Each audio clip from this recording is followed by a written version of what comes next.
et territoriale. Nous aurons le privilège d'ouvrir cette rencontre avec l'intervention de Monsieur Benoît Gansman, directeur général de COFAS Maghreb et Afrique de l'Ouest, qui en présentera la vision et les ambitions. Nous vous souhaitons une excellente conférence. Cher Benoît, je te laisse la parole.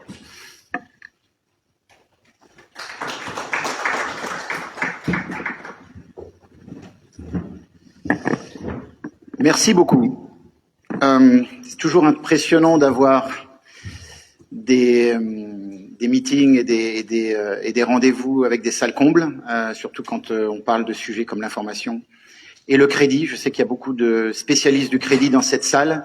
Et aujourd'hui, le thème va vraiment tourner autour de l'information et du crédit. Donc bonjour à toutes et bonjour à tous.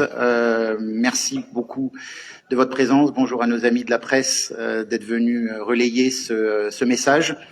Très heureux de vous accueillir aujourd'hui pour ce moment important pour COFAS. Moment important puisqu'on va vous présenter le Urba 360. Alors Urba 360, c'est pas un nouveau produit, c'est un produit qui existe chez COFAS depuis quelque temps, mais c'est vraiment aujourd'hui que nous décidons de le lancer au Maroc, puisque nous avons, je pense, la maturité pour pouvoir vous le présenter et puis pour pouvoir également vous aider à vous en servir. Comme vous le savez, on évolue aujourd'hui dans un environnement qui est profondément transformé. Les repères économiques se complexifient, les cycles s'accélèrent, les incertitudes, qu'elles soient géopolitiques, financières ou climatiques, sont devenues une constante à intégrer dans la prise de décision. Dans ce contexte, les entreprises ne peuvent plus se contenter de réagir, elles doivent anticiper, analyser et décider plus vite, avec un niveau d'exigence toujours plus élevé. Pour cela, un élément est devenu absolument indispensable, c'est l'accès à une information fiable, une information structurée et immédiatement exploitable. Alors au Maroc, cette transformation prend une dimension encore plus forte. Le Royaume connaît une dynamique économique remarquable, bien plus dynamique qu'ailleurs, portée par une vision stratégique claire, des réformes structurantes et une ouverture croissante à l'international. Le tissu entrepreneurial se développe, se diversifie et gagne en sophistication. Mais cette dynamique s'accompagne également de nouveaux défis pour nos entrepreneurs. Les entreprises marocaines doivent aujourd'hui évoluer dans un environnement plus concurrentiel, plus connecté et plus incertain. Elles doivent sécuriser leurs transactions, elles doivent mieux connaître leurs partenaires et identifier rapidement les opportunités qui s'offrent à elles, au Maroc comme à l'international. C'est dans cette équation entre opportunité et risque que se joue aujourd'hui la performance des entreprises marocaines. Alors chez COFAS, cette réalité, nous la connaissons particulièrement bien depuis plus de 80 ans. Nous sommes au cœur des échanges commerciaux, nous sommes aux côtés des entreprises en les accompagnant dans la gestion de leurs risques. Notre métier d'assureur crédit nous donne une position privilégiée, celle d'observer, d'analyser, de comprendre en profondeur les comportements des entreprises et les dynamiques économiques. Chaque jour, nous collectons, nous analysons et nous croisons des données issues de millions de transactions commerciales, de comportements de paiement et de décisions de crédit. Cette expérience concrète du risque, nourrie par notre présence internationale et nos équipes d'experts, constitue aujourd'hui un socle unique de connaissances. C'est précisément cette connaissance que nous avons souhaité transformer, structurer et rendre accessible. Car la donnée, qui est au cœur de la prise de décision, à elle seule ne suffit pas. Ce qui crée de la valeur, ce n'est pas seulement l'accès à l'information, comme on peut en avoir un peu partout, mais c'est la capacité à la qualifier, à la contextualiser et à la rendre utile pour la décision. C'est passer du volume d'information à la pertinence de cette information. Et c'est dans cette logique que s'inscrit le lancement de Urba 360. Avec cette solution, nous avons voulu proposer aux entreprises une nouvelle manière d'accéder à l'information, plus simple, plus concrète et surtout directement exploitable. Urba 360 permet d'avoir une vision globale de l'environnement d'une entreprise, d'en comprendre les forces, d'en comprendre les fragilités, les évolutions et de mieux anticiper les risques. Mais au-delà de l'outil, c'est une approche que nous proposons. Une approche qui consiste à replacer la donnée au cœur de la stratégie, non pas comme un support, mais comme un véritable levier de pilotage. Notre ambition est claire. Nous voulons permettre aux entreprises marocaines de renforcer leur capacité d'anticipation, de sécuriser leur développement et de prendre des décisions plus rapides, plus éclairées et plus sereines. Dans un monde où l'incertitude devient la norme, la qualité de l'information fait la différence. Et nous sommes convaincus que les entreprises qui sauront le mieux exploiter cette information seront aussi celles qui sauront le mieux capter les opportunités de croissance. L'information qui est présente dans l'outil Urba 360, c'est l'information que nous utilisons tous les jours chez Coface pour prendre environ 40 000 décisions par jour, partout dans le monde. Et c'est cette information que nous mettons à disposition des entreprises au Maroc. Alors, le lancement de Urba 360 au Maroc s'inscrit pleinement dans cette vision. Il reflète notre volonté d'accompagner encore plus activement les entreprises dans leurs enjeux, en leur apportant les outils à la hauteur des transformations qu'elles vivent aujourd'hui. Alors, je ne vais pas rentrer davantage dans les détails de ce produit, car nous allons maintenant passer à une présentation plus concrète de la solution. Et je vais laisser la parole encore une fois à Youssef Mekzari, Business Information Manager au Maroc, qui va nous présenter Urba 360, ses fonctionnalités et ses apports opérationnels pour les entreprises. Merci beaucoup.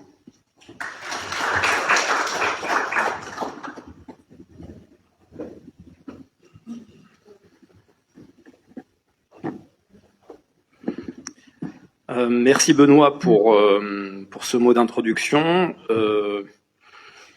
Eh bien, je vais commencer par une citation qui avait été, pour peut-être ouvrir le débat sur l'incertitude, qui avait été citée autrefois par Théodore Stig. Gouverner, c'est pleuvoir. Et il disait ça à propos du Maroc, parce que notre économie, il y a près d'un siècle, était dépendante des aléas climatiques, et dans un pays qui était en 1925 à l'époque très fortement agricole et avec un secteur primaire très développé. Aujourd'hui, au Maroc, l'économie s'est industrialisée, tertiarisée, et gouverner aujourd'hui, c'est pas pleuvoir. Gouverner, c'est savoir. Et savoir, c'est devenu un point d'orgue dans la capacité des dirigeants économiques marocains pour pouvoir gérer à la fois leurs risques clients, leurs risques fournisseurs et leurs risques de marché. C'est la raison pour laquelle l'économie marocaine, cette économie marocaine qui, plusieurs dizaines d'années plus tard, s'est industrialisée, tertiarisée et qui fait face à un autre type d'incertitude qui n'est pas climatique, mais qui est l'incertitude que l'on vit aujourd'hui dans le monde. Une incertitude, il suffit pour s'en convaincre d'ouvrir une gazette le matin et de voir quelles sont les dernières décisions en matière de tarifs qui sont prises par le président des États-Unis, etc., etc., la crise au Proche-Orient. On vit dans un monde qui est extrêmement volatile, croissance mondiale sous tension, autour de 3% en 2026, bien en dessous des standards historiques, inflation persistante entre 3,5 et 4%. Alors certes, on est loin de l'inflation qui était observée en 2022-2023, mais l'inflation perdure, notamment dans certains pays occidentaux, les États-Unis en particulier. Conflits, fragmentation, baisse de certains échanges jusqu'à moins 30% entre les grandes économies, dette mondiale de plus de 235% du PIB mondial. Commerce et marché volatiles, ralentissement du commerce, risque de correction financière. Washington vient de proposer de nouveaux droits de douane de 10 à 12,5% sur les importations provenant de 60 économies. Dans ce contexte-là, Urba 360 de Coface, c'est précisément l'outil qu'il faut pour pouvoir gérer ses ambitions en termes de business. Donner de la visibilité là où l'incertitude domine. Une vision à 360 pour éclairer les décisions, renforcer l'anticipation et transformer la complexité en avantage. Alors la COFAS, pour présenter rapidement, je pense que tout le monde, ou presque dans la salle, connaît la COFAS, mais très rapidement, COFAS est née, on a fêté nos 80 ans en 2026, d'une conviction simple. Sans confiance, il n'y a pas de commerce durable. En 1946, dans un monde en reconstruction après la Seconde Guerre mondiale, le général de Gaulle comprend une chose essentielle. La relance économique passe d'abord par la sécurisation des échanges. Et c'est dans cet esprit-là qu'est créée la COFAS, Compagnie française pour le commerce extérieur, avec une mission claire, sécuriser les entreprises face au risque d'impayés et accompagner le développement du commerce. Très vite, la COFAS dépasse son rôle initial, qui était un rôle au départ cantonné au seul marché français, et cette entreprise s'est imposée comme un pilier de la confiance économique en France, puis à l'international, en apportant aux entreprises la visibilité dont elles ont besoin pour se développer. Près de 80 ans plus tard, je disais donc, nous fêtons nos 80 ans en 2026, 1946-2026. COFAS a profondément évolué, mais son ADN est resté le même. L'information est au cœur de notre business model.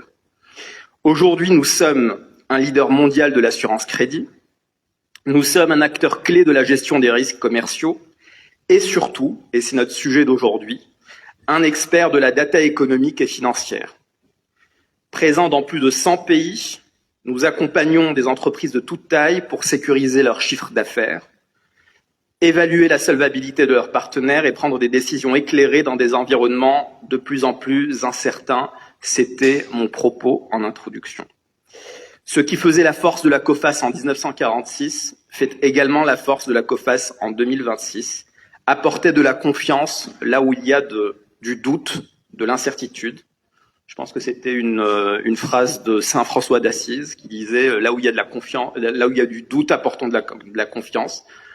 Et donc tout ça, ça reste dans notre ADN aujourd'hui en 2026. L'information, la gestion du risque, c'est l'ADN de la COFAS. Ça l'était en 1946, ça l'est en 2026. Et avec de plus en plus d'acuité aujourd'hui, puisque comme je le disais, l'incertitude est devenue la mise. Ça n'est plus une incertitude climatique pour le Maroc, puisque notre économie qui s'est tertiarisée et industrialisée n'est plus dépendante ou très peu dépendante aux aléas climatiques. Je sais que tout le monde guette les rapports de pluviométrie pendant les périodes d'automne et d'hiver, et c'est le taux de remplissage des barrages. Mais aujourd'hui, le Maroc, son économie qui s'est industrialisée, fait face à d'autres sujets, d'autres préoccupations et d'autres types d'incertitudes. Nous disposons au Maroc de champions nationaux dans tous les secteurs qui constituent aujourd'hui les métiers mondiaux du Maroc. L'aéronautique, c'est 1/20 de nos exportations. L'industrie automobile, c'est 1/10 de nos exportations. Et cette part grandit de plus en plus chaque année et chaque année. Nous avons des acteurs majeurs qui s'installent dans les zones franches, au Mid-Park, au TFZ dans le nord du Maroc, et tout ceci amène à disposer d'outils qui permettent de gérer le risque de façon beaucoup plus sophistiquée et de façon beaucoup plus poussée. Alors, un petit... La COFAS en quelques chiffres, 162 pays évalués, comme tout le monde le sait, le Country Risk Assessment de la COFAS est un rapport qui est suivi de très près par toutes les entreprises à travers le monde. Donc, COFAS évalue 162 pays chaque année. Nous avons un département de la recherche économique qui est très actif et qui permet de servir d'aiguillon pour les entreprises partout dans le monde afin de savoir si leurs clients à l'export se situent dans des pays dans lesquels le taux de solvabilité est bon, on verra la carte tout à l'heure. Coface, c'est une présence dans 100 pays directement, dans 197 pays indirectement, 13 secteurs analysés, 200 partenaires, on en compte dans la salle aujourd'hui de très nombreux, et 250 millions d'entreprises dans notre base de données qui est gigantesque. Alors, on parlait d'incertitude. Très rapidement pour contextualiser un petit peu les choses. Croissance mondiale, résilience mais essoufflement, progressif en 2026. On le voit dans ce graphique, la croissance avant Covid, qui tournait bon an mal an entre 3 et 3,5% par an, est une croissance qui est en décélération, on le voit sur la deuxième partie du graphique. On est passé à un rebond de 6,4% de croissance en 2021, année post-Covid, donc c'est normal que le rebond soit aussi important. Et puis, on assiste depuis 2022 à une décélération de cette croissance mondiale qui passe petit à petit de 3,4, 2,9, 2,8 à 2,6% qui est le forecast de nos experts économistes à la Coface. Cette croissance qui est portée notamment par des pays émergents tels que la Chine, qui est un gros contributeur avec les États-Unis à la croissance mondiale, eh bien la Chine, son taux de croissance en forecast pour l'année 2026 est de 4,4% selon la recherche économique de la Coface. 4,4%, je l'avais dit dans une précédente conférence, en fait la Chine, la ligne rouge, c'est de ne pas descendre en deçà de 4% de croissance, parce qu'en deçà de 4% de croissance, la Chine ne parvient pas. C'est un élément de paix sociale en Chine. La Chine ne parvient pas à absorber les afflux de nouvelles nouvelles personnes sur le marché du travail. Et donc 4,4%, c'est déjà, on est à la limite de ce qui est considéré comme recevable pour la Chine comme taux de croissance. Donc on est dans un marché mondial, dans une économie mondiale qui est en essoufflement. Je pense que les chiffres parlent d'eux-mêmes. Donc 2,6% de forecast pour l'année 2026. Les principaux enseignements, c'est que depuis 2022, la croissance mondiale revient progressivement vers un rythme plus modéré et la trajectoire récente montre une normalisation de la croissance mondiale, mais à un niveau inférieur à celui observé avant la crise sanitaire.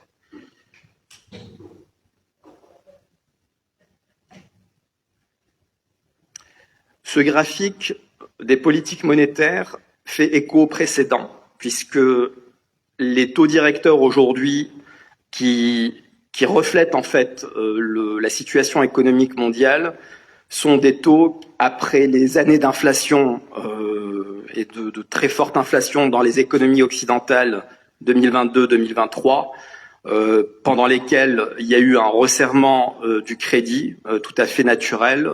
La phrase de Milton Friedman, l'inflation est partout et toujours un phénomène monétaire. Quand il y a une inflation qui devient très importante, les banques centrales augmentent leur taux d'intérêt directeur et elles l'augmentent en symbiose, comme vous pouvez le voir dans ce graphique, de 2021 à 2024. Des pics de hausse synchronisés en 2022, je pense que tout le monde a le souvenir de l'année 2022 comme étant une année de pic d'inflation, 20 hausses nettes mensuelles. En revanche, dans les années 2024 subséquentes, 2024, 2025 et en 2026, on observe l'effet inverse, c'est-à-dire une baisse des taux directeurs qui accompagne, on le voyait dans la slide précédente, une décroissance mondiale. On n'est pas en récession, mais en décroissance. Et cette cyclicité des taux directeurs est révélatrice de la cyclicité qui existe sur les marchés mondiaux des matières premières et sur les marchés mondiaux et au niveau des économies mondiales. Alors, comment va l'Afrique en 2026? Eh bien, commençons par le Maroc. Forecast de croissance 4,4%. Le Nigeria, qui était considéré comme un tigre africain, plus 3%. Afrique du Sud, forecast inférieur à 2%. La croissance africaine est solide, elle est résiliente, mais si on prend l'exemple du Maroc et si on se concentre sur notre économie nationale et domestique, la croissance marocaine tient, mais elle change de moteur. Ce graphique que vous voyez à l'écran montre précisément cela. Ce graphique montre comment la croissance du PIB marocain est construite depuis 2022, et vous voyez la contribution de la consommation privée, de la dépense publique, des investissements, des exportations nettes. Et vous voyez que aujourd'hui, en 2026, le moteur de la croissance économique, eh bien, ça n'est plus l'investissement, ce ne sont même plus les exportations, c'est la consommation des ménages.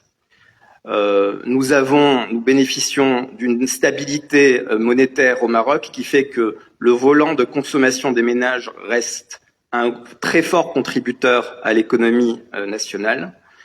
Et en revanche, il y a encore beaucoup de points d'interrogation par rapport au landing du produit intérieur, de la croissance économique du Maroc en fin d'année 2026. Les ajustements se font et se refont au fur et à mesure que perdure la crise au Proche-Orient et que pèsent les incertitudes sur les exportations de phosphate et les exportations de matières premières. Alors, le vrai enjeu des entreprises aujourd'hui, dans ce contexte d'incertitude économique, est d'inspirer confiance. 82% des défaillances d'entreprises sont liées à des problèmes de trésorerie. Cash is everything. Pas un manque de chiffre d'affaires, mais un manque de cash. Et plusieurs études concordantes montrent que plus de 8 entreprises sur 10 échouent à cause d'une mauvaise gestion des flux de trésorerie, retard client, besoin en fonds de roulement mal maîtrisés. C'est l'objet de la solution Urba 360. 65% de probabilité de défaillance pour une entreprise avec un levier financier trop élevé. Les entreprises dont le ratio dette sur capitaux propres dépasse les 2:1 présentent un risque de faillite supérieur de 65%. Raison pour laquelle les directions des risques, je vois qu'on a de très nombreuses banques dans la salle, représentants de banques dans la salle. Le gearing est surveillé comme le lait sur le feu. Les ratios de capitalisation sont surveillés comme le lait sur le feu. Et naturellement, avec une analyse qui est ramenée, bien sûr, au niveau auquel devrait se situer sur ces ratios de haut de bilan par rapport aux secteurs dans lesquels les entreprises opèrent. Alors, une autre statistique qui vous montre également l'importance d'avoir une data de qualité, plus de 25% de hausse de la probabilité de défaut d'une entreprise après un seul retard de paiement. C'est là où entre en compte l'importance d'avoir une information de qualité. Le premier retard de paiement, naturellement, quand on dit retard de paiement, c'est retard de paiement sonnant et trébuchant, c'est-à-dire un retard de paiement qui est dû à une incapacité à payer, à un défaut de trésorerie, un défaut de cash. Celui-là, il est généralement suivi d'une cascade d'autres retards de paiement. Et c'est là que le bas commence à blesser. C'est-à-dire que statistiquement, ce qu'on a observé au niveau de la COFAS, c'est qu'il suffit d'un retard de paiement pour que la probabilité de défaut de l'entreprise augmente de 25%. Et selon la BAM, ces chiffres sont corroborés par Banque El Maghrib, cette probabilité, dès lors qu'une entreprise subit des retards de paiement, augmente à plus 40% lorsque les retards dépassent les 30 jours. Quatrième chiffre, et ce sera le dernier, 74% des décideurs crédits déclarent s'appuyer sur des évaluations indépendantes pour accorder des conditions de financement plus favorables. La parole des dirigeants d'entreprise est importante, il faut l'écouter, mais il faut aussi corroborer ou faire dialoguer cette information avec des informations qu'on pourrait avoir par ailleurs notamment via un assureur crédit de premier plan, qui est la Coface, à travers sa solution Urba 360. Et les études de Coface sur le B2B Payment Practices montrent que la transparence financière et les évaluations tierces sont devenues un critère central dans l'octroi du crédit interentreprise et bancaire, au même niveau que les ratios financiers bruts. Alors, dans ce monde incertain, tel qu'il a été décrit dans ces premières slides, et dans ce contexte économique qui est extrêmement volatile, que vient faire, quelle est la valeur ajoutée des solutions d'information de la Coface? Eh bien, elles sont nombreuses. La Coface est un assureur crédit majeur, un des 3 gros assureurs crédits mondiaux, 80 années d'expertise dans la gestion du risque et dans l'information, qui est dans le cœur de notre ADN. Des données mobilisées pour orienter près de 750 milliards d'euros d'exposition. Ce chiffre est à mettre en lumière avec le niveau de capitalisation de la Coface, 2 milliards d'euros de fonds propres pour 750 milliards d'euros d'exposition.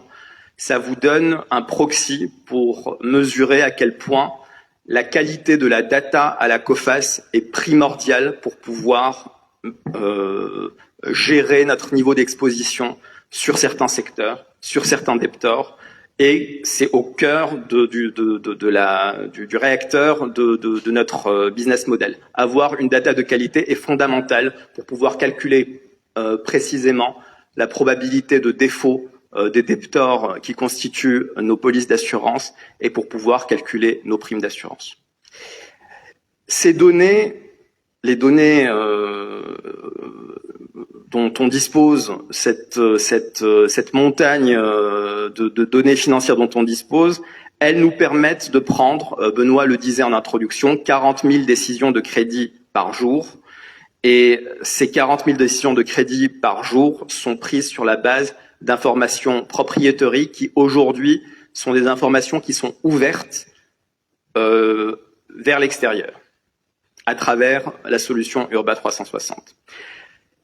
J'insiste là-dessus, ce qui fait la différence entre les données financières qui sont produites par la Coface avec d'autres acteurs du marché, c'est que Coface est un assureur crédit. C'est une data qui est propriétaire, c'est-à-dire que nous partageons en externe une data qui nous permet à nous, en interne, d'orienter nos décisions de crédit et de mesurer notre exposition à certains debtors et à certains secteurs. On ne partage pas une information qui est autre que l'information qu'on utilise nous-mêmes pour la gestion de nos propres risques.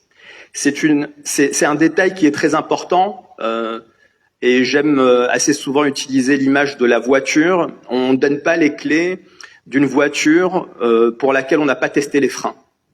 On utilise le véhicule qu'on a nous-mêmes utilisé, on prête le véhicule qu'on a nous-mêmes utilisé et donc sur lequel on a pris des risques nous-mêmes. C'est pas une information qui est différente de celle qu'on utilise nous-mêmes au quotidien pour gérer nos propres risques.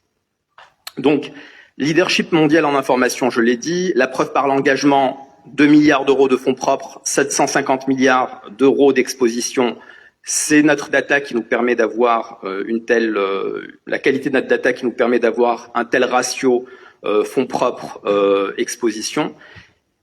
La puissance d'un réseau international, comment obtient-on cette data, ces 250 millions d'entreprises? Eh bien, à travers les 4700 collaborateurs et 53 centres de collecte de l'information à travers le monde qui apportent des éclairages locaux à nos analyses permettant une mise à jour en temps réel des données. Et cette data est aujourd'hui utilisée par des entreprises, des acteurs mondiaux qui sont majeurs, et on en verra quelques-uns tout à l'heure. Alors, qu'est-ce que Urba 360 ? Urba 360, c'est une base de données de 250 millions d'entreprises. 250 millions d'entreprises. Je répète, qui couvre 197 pays, y compris des micro-États tels que le Vatican. Bon. Et localement une base de données de plus de 50 000 entreprises au Maroc qui sont scorées. Et on permet également, lorsque la demande en est faite, de pouvoir, à nos clients, de pouvoir demander à la COFAS de scorer une entreprise qui n'est pas forcément dans notre base de données. Donc ça aussi, on sait faire. Et on a des équipes qui savent le faire. Donc, 50 000 entreprises au Maroc, 700 000 en Afrique du Nord et subsaharienne qui sont monitorées par notre solution Urba, et plus de 250 millions d'entreprises dans le monde qui sont référencées dans 197 pays. Ces informations, aujourd'hui, sont ouvertes vers l'extérieur. La COFAS les partage à travers sa solution Urba. Alors, Urba, à quoi ça ressemble? Ça ressemble à ceci. Urba, vous avez une interface en ligne qui est claire et complète, et cette interface vous permet de consommer l'information non seulement via cette interface qui est en ligne, donc une interface à laquelle on se connecte quand on reçoit ses credentials, login et mot de passe, mais vous avez également la possibilité de consommer l'information de la COFAS via API ou via bulk, c'est-à-dire vous nous transmettez vos données au format que vous souhaitez, que vous jugez simple pour vous.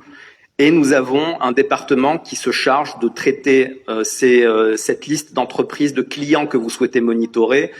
Quand je dis clients, ça peut être des clients bancaires, ça peut être des clients entreprises, ça peut être des fournisseurs sur lesquels vous souhaitez vous renseigner pour monitorer votre risque fournisseur, pour sécuriser votre chaîne d'approvisionnement.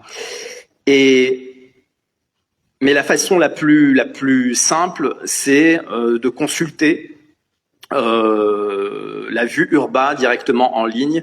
Si vous avez de très nombreuses entreprises, 500, 1000, 1500, 4000 entreprises, nous avons des banques par exemple qui nous transmettent l'intégralité, alors bien sûr moyennant mise en place de SLA, etc., de SLA, de NDA, etc., de mettre en place, de monitorer l'intégralité de leur portefeuille client et parfois également de leur portefeuille fournisseur pour être notifiés des changements qui peuvent intervenir. Alors, cette vue, qu'est-ce qu'elle permet d'avoir comme information et qu'est-ce qu'elle dit? Eh bien, premièrement, la roue Urba, ce qu'on appelle les pétales de façon un peu plus poétique, qui permettent de synthétiser le risque basé sur 6 indicateurs principaux. Ces 6 indicateurs sont le score COFAS. Le score COFAS, c'est un score qui va de 0 à 10. Alors, je sais qu'il y a des banques dans la salle, contrairement aux banques dans lesquelles l'échelle de scoring est inversée, c'est-à-dire plus on se rapproche du 12, plus c'est mauvais, et plus, je vois Olivier opiner du chef, et plus on se rapproche du 1 et meilleur c'est, eh bien, chez la COFAS, c'est un petit peu comme à l'école, ça de 0 à 10, 0 étant le plus mauvais score et 10 étant le meilleur. Et que calcule ce score? Ben, en fait, il calcule la probabilité de défaut à 12 mois d'une entreprise. Quand vous avez un score de 0 chez la COFAS, ça signifie que l'entreprise ou l'institution financière ou n'importe a une probabilité de défaut de 100%, c'est-à-dire qu'elle est déjà en liquidation judiciaire ou en redressement. Un score de 1, probabilité de défaut, une chance sur 4 dans les 12 prochains mois. Quand je dis 12 prochains mois, c'est l'horizon naturel des compagnies d'assurance. On est sur un temps plutôt court, on n'est pas sur un temps long, donc ça calcule la probabilité de défaut à 12 mois. Un score de 1, probabilité de défaut de 25%, donc une chance sur 4 que l'entreprise fasse défaut dans les 12 prochains mois. Un score de 2, 10%, une chance sur 10. Un score de 4, 8%, et un score de 3, 8%, un score de 4, 2%. Généralement, à la COFAS, on considère qu'à partir du moment où une entreprise dispose d'un score supérieur à 4, sa probabilité de défaut qui est inférieure à 2% nous met en situation de lui mettre en place des limites de crédit qu'on appelle positives au niveau de la COFAS. Et pour la simple raison qu'on considère qu'une probabilité de défaut inférieure à 2%, c'est un risque avec lequel on est à l'aise au niveau de la COFAS et sur lequel on peut mettre des limites pour certains débiteurs. Donc, cette roue Urba, elle vous donne tout ça. Elle donne le score, donc qui calcule la probabilité de défaut de l'entreprise à 12 mois. L'avis de crédit. L'avis de crédit, c'est dans le monde des assureurs, c'est ce qu'on appelle la limite de crédit. La limite de crédit, en fait, c'est la limite au-delà de laquelle on ne vous conseille pas d'aller en tant que fournisseur d'une entreprise, ou de ne pas dépasser vis-à-vis de votre client. Et généralement, c'est une limite de crédit qui est libellée en dollars et qui est indicative. Naturellement, les entreprises connaissent leurs clients si elles ont un historique plus important, de manière plus appuyée, et elles sont en mesure d'aller au-delà de cette limite si elles le jugent utile. Mais en tout cas, la limite de crédit qui est affichée à l'écran sur Urba 360, ainsi que le score, j'insiste là-dessus, ce sont les scores et les limites de crédit qu'on utilise en interne au niveau de la COFAS et qu'on utilise nous-mêmes pour mesurer notre exposition au risque. Et vous allez avoir les financials, donc les 3 derniers états financiers de l'entreprise, avec une analyse qui est faite sur les ratios de structure, de haut de bilan, ainsi que sur la rentabilité de l'entreprise, enfin les ratios classiques d'analyse financière, et avec un code couleur qui va permettre de savoir où se situe l'entreprise. Je pense qu'on le voit un petit peu à l'écran, où se situe l'entreprise en termes de risque sur chacun de ces paramètres. Quand la couleur est rouge, je vais passer à la slide suivante, quand la couleur est rouge, c'est un avertissement. Ça signifie que le risque sectoriel, le secteur fait partie des pétales urbains qui sont proposés en consultation, ça veut dire que le risque sectoriel sur cette entreprise est élevé. Lorsque la couleur est orangée, ça signifie qu'il faut suivre l'évolution de la situation. Lorsque c'est vert, ça veut dire que le paramètre est bon, le KPI est jugé sans risque. Lorsque c'est en bleu, ça signifie que le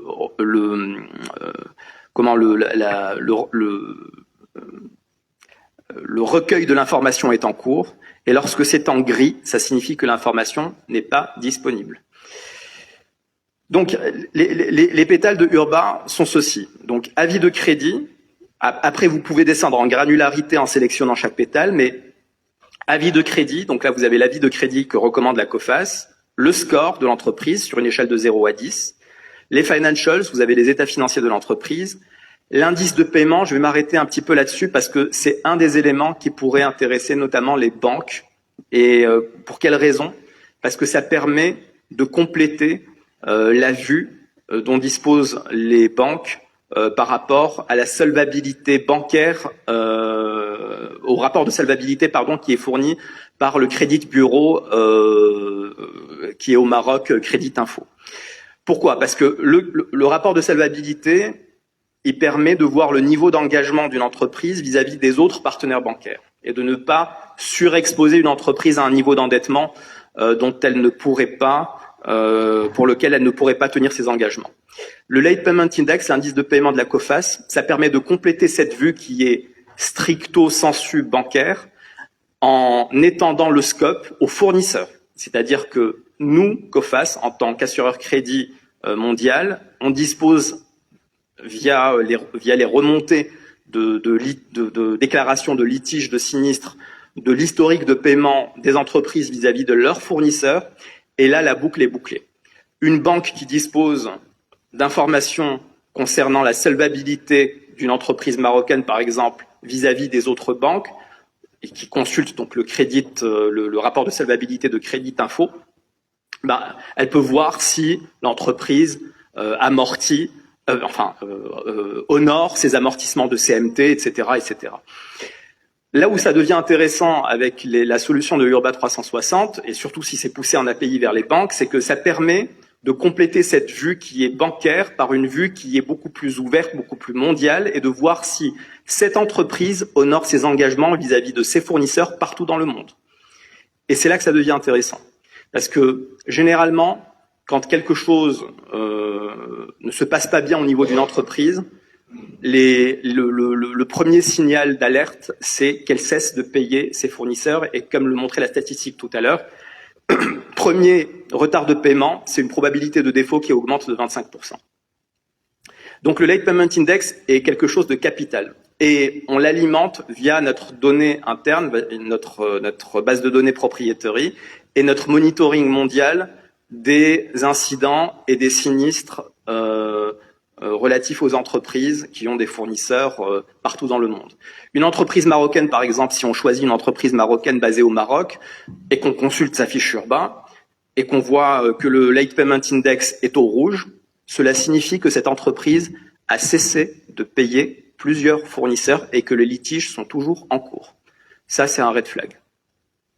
C'est un red flag pour une entreprise marocaine mid-cap, PME ou large corp qui a cette entreprise en tant que client. Et donc, du coup, elle pourra se dire, attention, là, il faut que je mette une alerte sur ma balance AG. Ce client a de fortes probabilités de ne pas honorer ses engagements. Ou le faire de façon préventive en amont en disant, avant d'entrer en relation avec ce client, je me renseigne sur son Late Payment Index pour voir s'il a des litiges ouverts avec des fournisseurs dans le monde ou au Maroc. Et ceci est très utile non seulement pour les banques, mais également et surtout pour les PME marocaines pour lesquelles cette solution est aussi destinée. C'est-à-dire que c'est pas une solution qui est destinée uniquement aux large corp et aux FI, c'est une solution qui est destinée également aux directions financières du mid-market marocain qui souhaitent avoir une gestion beaucoup plus sophistiquée, beaucoup plus poussée de leurs risques clients et qui souhaitent se renseigner sur leurs clients potentiels ou actuels. Et puis les autres pétales, pays, donc là on dispose d'équipes qui sont dédiées, d'une recherche économique qui permet de scorer, de rater les pays, les 162 pays évalués dont j'ai parlé tout à l'heure, le secteur et le score.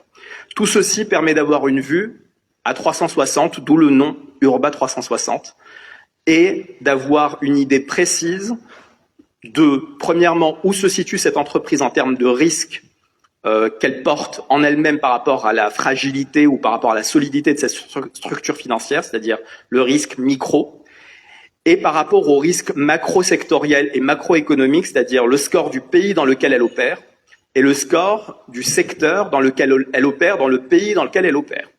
Et donc, cette vue permet d'avoir une vue complète en termes de risque par rapport à une entreprise. Donc, la vue se présente comme ceci. Vous allez avoir en haut la roue Urba qui synthétise tous les KPI dont je viens de parler.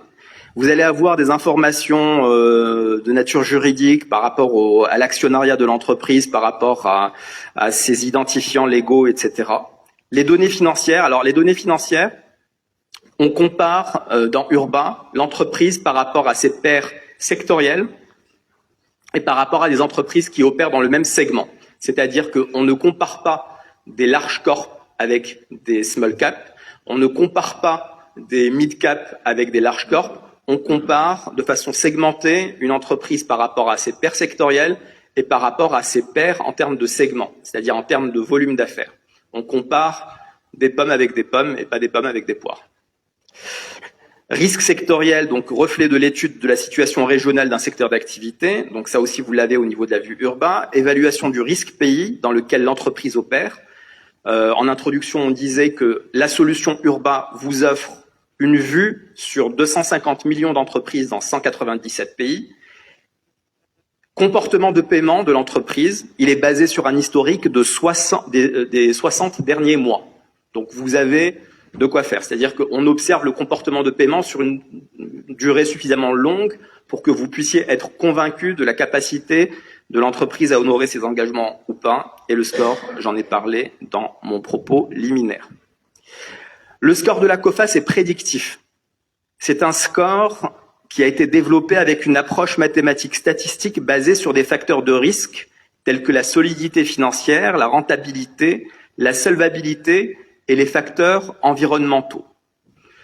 Quand je dis facteurs environnementaux, c'est macroéconomique et macrosectoriel. Le calcul de la probabilité d'une entreprise, de la probabilité de défaut de paiement d'une entreprise sur les 12 prochains mois, donc ça c'est la définition même du score de la COFAS. Ça permet d'évaluer le risque crédit sur une échelle de 0 à 10. Le score de la COFAS, c'est peut-être un chiffre, mais derrière, il y a énormément de données qui entrent en ligne de compte pour pouvoir le calculer. Et ce score permet d'avoir une vue à la fois, on se base sur l'historique de l'entreprise en termes de paiement et en termes de comportement de paiement et de structure financière, mais il est également prédictif parce que on intègre des paramètres qui sont inhérents au risque sectoriel et au risque conjoncturel et économique. Donc voilà, tout ça permet d'avoir une vue très détaillée par rapport à la solvabilité de l'entreprise et par rapport à sa structure bilancielle. Je vais zoomer sur cette partie parce que j'estime qu'elle est très importante. On monitore, on fait le suivi de l'évolution du score d'une entreprise au niveau de Urba 360. Ça, c'est capital. C'est-à-dire que quand vous êtes une entreprise qui est dans notre base de données sur les 250 millions d'entreprises dont je parlais tout à l'heure, eh bien, vous êtes une entreprise qui est monitorée. C'est une option qui est disponible par défaut dans notre solution et qui permet de suivre tous les soubresauts qui vont jalonner la vie de l'entreprise tout au long de sa vie. C'est-à-dire qu'une entreprise qui dispose d'un score de 8 ou de 6 et on a reçu une information, une déclaration de sinistre pour dire les choses, ou une information des bilans qui sont catastrophiques, etc. Et ben cette entreprise va être downscorée et vous serez notifié de ce downscore au niveau de cette entreprise pour vous permettre d'ajuster votre niveau d'exposition par rapport à ce client et par rapport au risque que vous prenez sur ce client.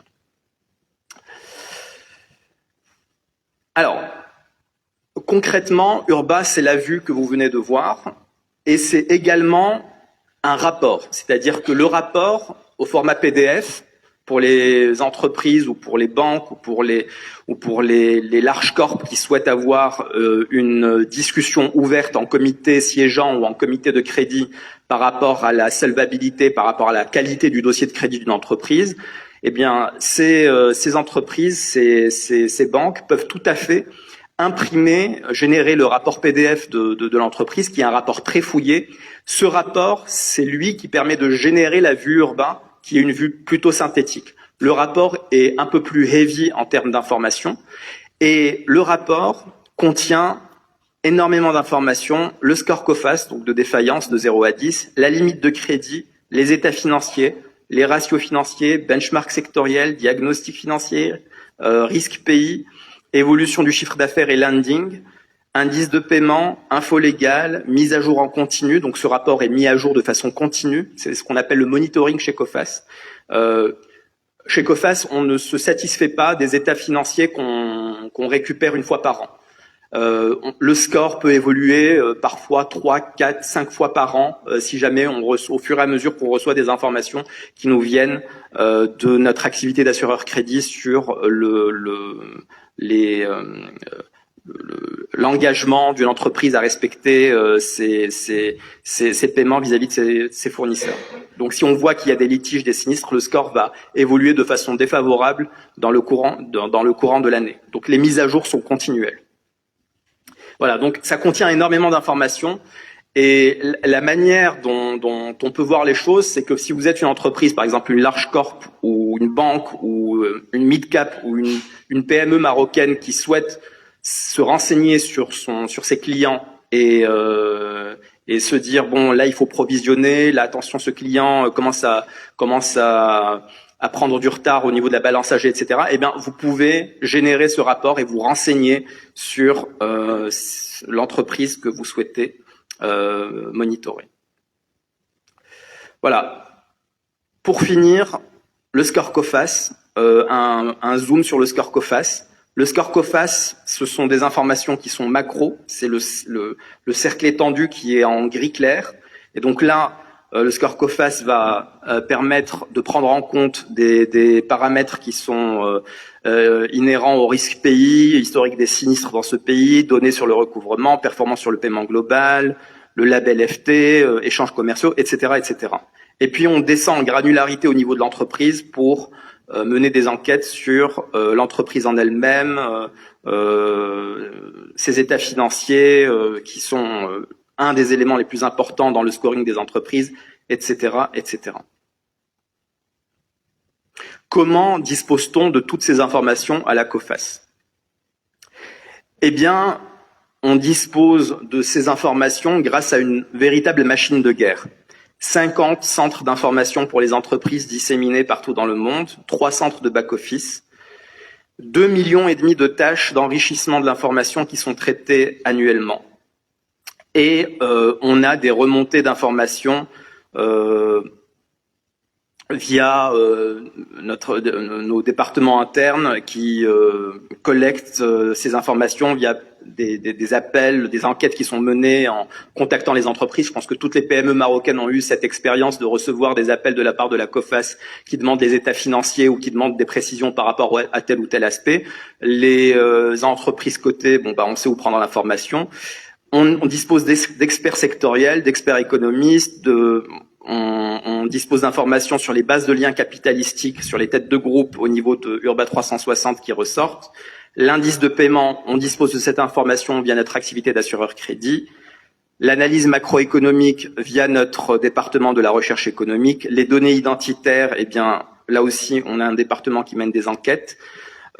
Et les données financières, on les récupère soit directement, soit indirectement, à travers les canaux, les greffes de tribunaux de commerce, etc., etc. Ils font confiance à Urba 360. De très nombreuses entreprises dans le monde, banques, institutions financières, large corp, PME, small cap, on a des TPME qui utilisent Urba 360 pour savoir s'ils peuvent faire confiance à tel ou tel client, si tel fournisseur basé en Chine ou tel fournisseur basé en Italie est un fournisseur qui est fiable. Et donc, on a de très nombreuses entreprises, de très nombreux groupes qui font confiance à Urba pour pouvoir prendre des décisions éclairées pour gérer leurs risques. Boeing, American Express, Bosch, Shell, groupe Safran, etc., etc. 3 modes d'accès à l'information. Donc le site internet, on l'a dit tout à l'heure. Le chargement en bulk, là concrètement, vous nous transmettez un portefeuille client, un portefeuille fournisseur, et on se charge du reste. On vous le met en monitoring. S'il se passe quoi que ce soit au niveau de cette entreprise, eh ben vous êtes notifié. Vous êtes notifié soit du changement de score, soit de la mise à jour de la situation. Et l'intégration en API en full digital, ça c'est quelque chose qui intéresse directement les large corps et les banques, puisque ça leur permet de consommer l'information de façon beaucoup plus simple, beaucoup plus streamlinée et en flux continu. Voilà ce que je pouvais dire par rapport à Urba, et je serai très content de prendre vos questions si vous en avez, bien sûr. Merci beaucoup.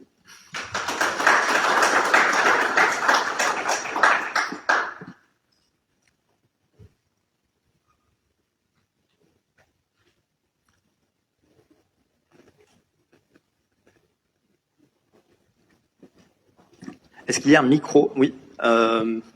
Est-ce que quelqu'un pourrait donner un micro à Madame Hosni, s'il vous plaît?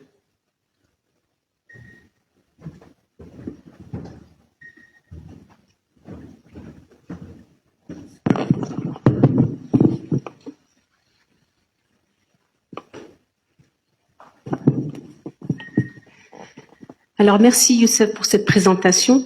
Alors, j'aurais quelques questions par rapport justement au scoring. Est-ce qu'il est possible de savoir à quelle fréquence le score est-il mis à jour et surtout quels événements peuvent entraîner une modification de ce dernier?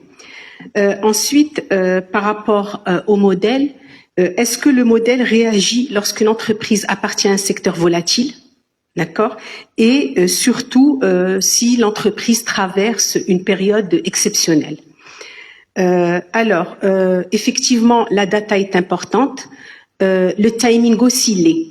Alors, vous parlez de données financières, vous parlez de récupérer des informations au greffe, mais on sait pertinemment que le timing n'est pas le même.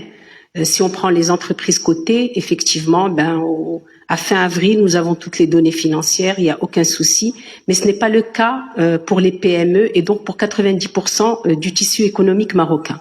Et donc par rapport à cet élément qui est le timing, comment vous réagissez? Parce que s'il s'agit d'avoir l'information de 2025, fin 2027 ou mi-2027, où est la pertinence?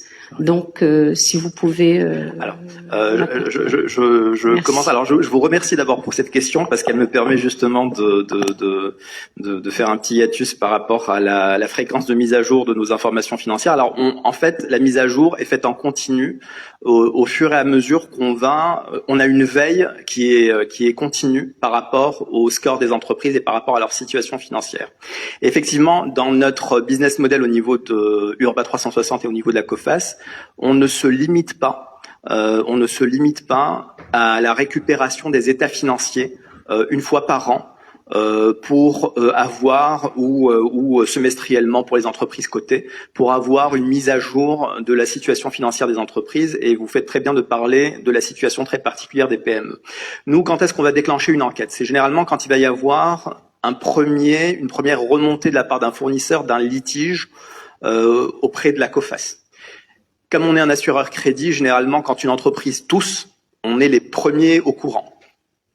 Et je vais faire des jaloux, peut-être même avant les banques, puisque les banques vont être à la fin de la chaîne. L'entreprise va commencer à demander des extensions.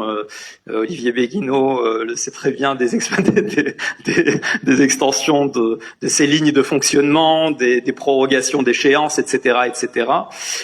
Mais au niveau de la COFAS, en fait, les mises à jour se font au fur et à mesure que l'on reçoit des informations qui sont de nature à modifier le score. Et le premier signal d'alerte, les premiers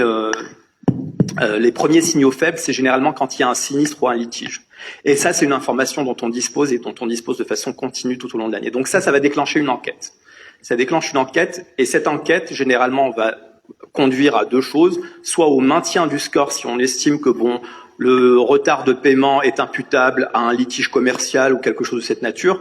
Ou en revanche, si c'est dû à une inability to pay, c'est-à-dire que l'entreprise n'a pas honoré son engagement parce que, en fait, tout simplement, elle n'a pas le cash pour le faire, eh bien là, on va downscorer et ça va être mis à jour en temps réel, dans le courant de l'année et visible au niveau de la solution.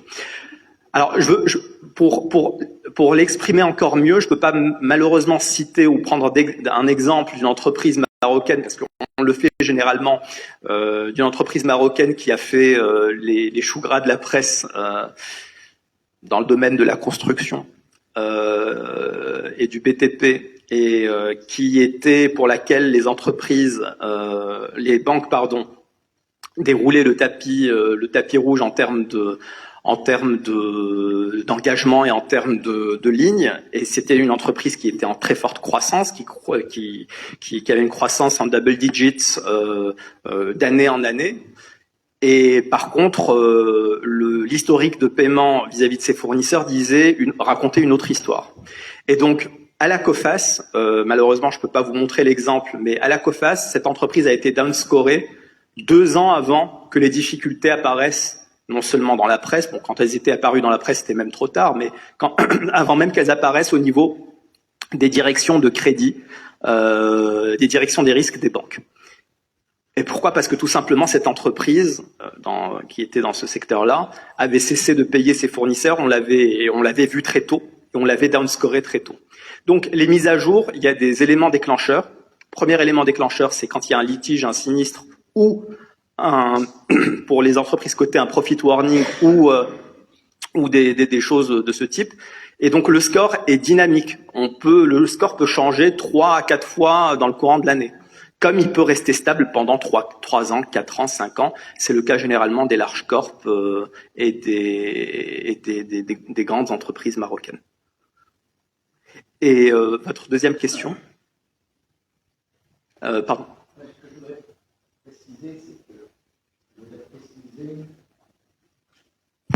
Également, c'est qu'on a une équipe d'analystes qui sont dédiés. Donc, c'est-à-dire que quand on n'a pas l'information, ce qui arrive beaucoup d'ailleurs, ou en tout cas qu'elle n'est pas forcément à jour tout le temps, parce qu'on n'a pas d'éléments négatifs. Lorsqu'il y a des demandes qui sont faites par vous, la demande va chez nos analystes. Donc, ça déclenche automatiquement une mission ad hoc pour s'assurer que l'entreprise va bien et que notre niveau d'information est à jour. Et là, en général, on va vous demander d'attendre quelques jours, en général une petite semaine, pour pouvoir récupérer cette information, appeler l'entreprise et puis s'assurer que l'entreprise va bien. Dernier point, on a notre propre équipe d'information, c'est-à-dire qu'on achète effectivement une partie d'informations locales à nos amis de l'Empic, comme beaucoup de monde, ce qui nous permet quand même d'avoir la base de toutes ces informations légales, etc. Sur la partie subsaharienne. Donc basé essentiellement au Cameroun, mais également dans les autres pays autour du Cameroun, donc dans la partie ouest africaine et centrale, nous avons notre propre équipe d'information, c'est-à-dire qu'ils vont appeler et ils vont faire les rapports eux-mêmes. Donc on produit notre propre information, ce qui nous permet d'être complètement à jour et ce qui nous permet de fournir de l'information qui est beaucoup plus axée sur la prise de décision et la prise de crédit. Voilà. Donc on a une équipe de 8 ou 9 personnes qui est en constante évolution sur la partie subsaharienne pour justement les pays qui sont un petit peu plus compliqués en termes de récupération d'informations, où les bases de données ne sont soit pas bonnes, soit pas existantes, soit voilà. Donc c'est la façon dont on comble le manque d'informations sur la partie Afrique subsaharienne. Voilà. Merci Benoît pour. Alors effectivement, et sur la partie subsaharienne, comme le disait Benoît,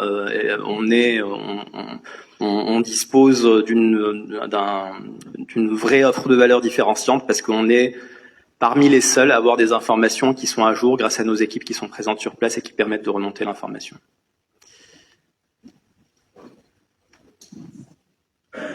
Est-ce qu'il y a d'autres questions ? N'hésitez pas si vous avez des questions, allez-y, je vous en prie. Merci, bonjour, je me présente, je m'appelle Siham, Credit Manager de la société Énergie Transfo, société opérant dans le domaine de l'industrie électrique. En fait, la question, c'est juste par rapport au produit Urba 360. Est-ce que obligatoirement, il doit être adossé à un contrat d'assurance crédit du moment que l'entreprise va se baser sur les données qui seront affichées pour s'engager, surtout en termes d'approvisionnement ou en termes de cycle de production d'une commande bien déterminée? Alors absolument pas. C'est-à-dire que c'est totalement indépendant. Vous pouvez tout à fait souscrire un contrat sans avoir un contrat d'assurance crédit au niveau de la COFAS. Au niveau de la COFAS, peut-être que j'aurais dû mettre un petit peu plus l'accent là-dessus. Il y a deux départements, le département assurance crédit et le département business information. Le département business information est totalement indépendant du département d'assurance crédit. C'est une ligne métier à part et c'est une ligne métier dont les produits sont mis à disposition indépendamment du fait que vous ayez un contrat d'assurance crédit avec la COFAS ou que vous assuriez votre poste client. Mais comme vous avez dit, si jamais par exemple une entreprise se base sur des données qui seront affichées sur Urba 360, donc par expérience, des entreprises peuvent avoir un cycle de production qui dépasse les 3 mois. Donc et du moment que l'information elle est très volatile sur le marché, si jamais l'entreprise n'a pas souscrit un contrat d'assurance crédit, donc je pense qu'il aura un risque quand même sur la partie si jamais il y a une notification sur le Urba 360, une notification négative. Alors effectivement, Urba 360 c'est une solution d'information. Ça n'est pas une solution qui vous permet de vous assurer sur votre portefeuille client. C'est-à-dire que vous n'allez pas recevoir, pour être clair, vous n'allez pas recevoir d'indemnité en cas de. Ça c'est un métier, ça s'appelle l'assurance crédit. En fait, vous prenez un contrat d'assurance et là vous assurez votre poste client et en cas de sinistre, vous touchez une indemnité de la part de la COFAS, etc. Donc ça c'est un département qui. Là, on est vraiment dans l'information pure, c'est-à-dire on vous donne l'information et c'est quelque part une défaisance, c'est-à-dire on se défait. C'est vous qui gérez le risque à votre niveau. Mais par contre, vous avez l'information pour bien le gérer. Et donc, si vous recevez une information négative sur la solution, en fait là, vous pouvez dire, ok, ce client, je vais peut-être réduire la voilure de mon exposition sur ce client, ou je vais même pas entrer en affaire avec ce client.